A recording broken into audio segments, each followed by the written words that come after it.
After a break of nearly 3 months, competitors taking up the challenge of the KCB Kenya National Rally Championship eagerly made their way to Eldoret for the first of the 8 rounds making up the 2010 series. It was a fresh start, with cars having changed hands, new sponsors coming on board, and an influx of new drivers that all guaranteed that the 2010 championship would be another year of intense competition. We'll do it again this time. The biggest change was in the rules that allowed restrictors to be opened up to 33 millimeters, and all penalties for non-Group N cars had been waived. This was good news, especially for Ian Duncan and the National Oil pickup. Ian, have these rules made a difference? Okay, I mean, we don't have a penalty now, which is really nice, because before we'd be coming 3rd, 4th and 5th and get a penalty. So, I mean, it's really nice, because it's like all our top sportsmen drivers even appreciate that and help get rid of it. So, no, thank you to everyone. But, yeah, there's the pros and cons of what many people have to say. We just stick to what the rules say. If he has no penalty, he has no penalty. Good for him. We'll just have to drive harder to beat him.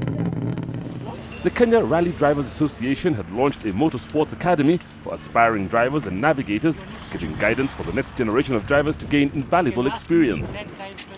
I've learned the skills of navigation. Yep. And they're going to be in handy because you are preparing into getting the rally may become next season. 2, 1,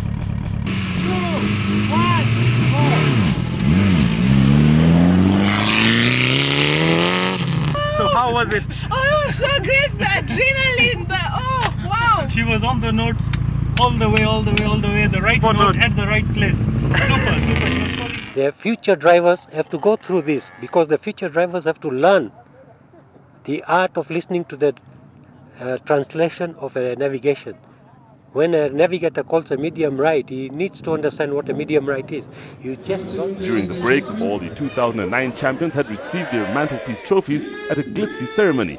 But more importantly was the continued commitment of the championship sponsors led by KCB. The number of new young drivers and foreign entrants that joined the competition last year is evidence of the growing appeal of our championship. As title sponsors, that makes us very proud of our involvement and would like to work with Kenya Motorsport Federation to take the sport to the next level. We in the Ministry of Youth Affairs and Sports will strive to support motor racing towards the achievement of its objectives. The slogan for the 2010 season is "Enjoy rallying, be safe." And for KCB, it is to make rallying green, in line with the bank's concerted efforts to preserve the environment. As you all know, KCB is a leader in environmental protection. You know we plant trees every year. We know we are the only organization in this country that is implementing a sustainability program.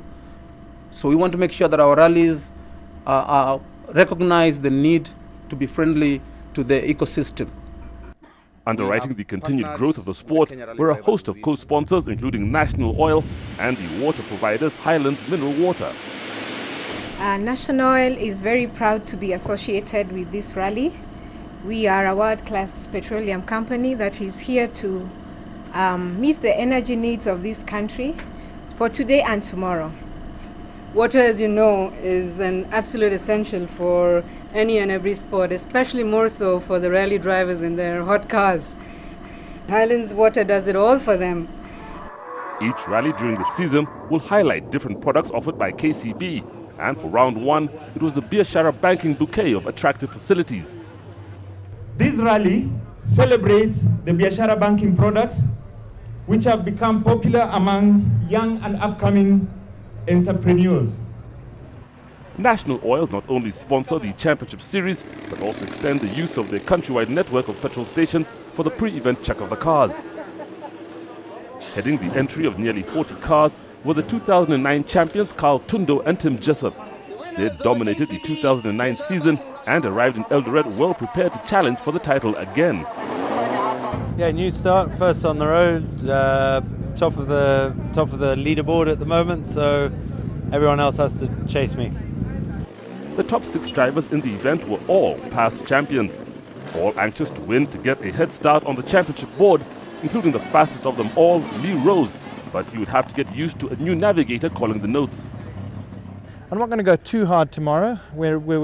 I'm sitting with a new navigator, so yeah, we'll just ease ourselves in a little bit slowly and gradually bring the pace up.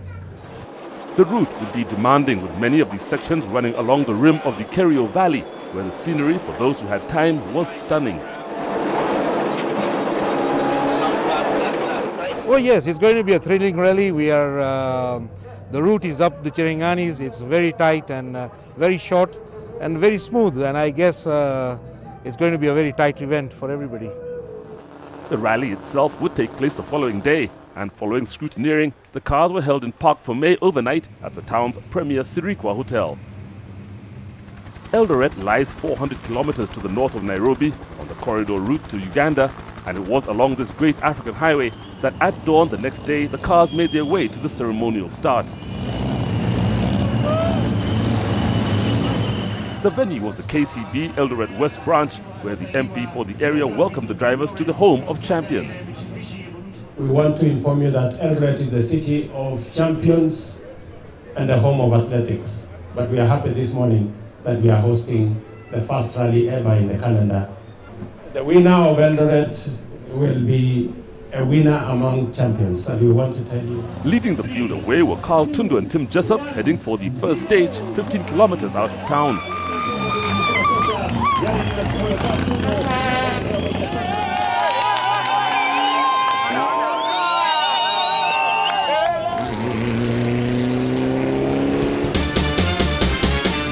The route comprised 9 stages, making up the competitive distance of 137 kilometers.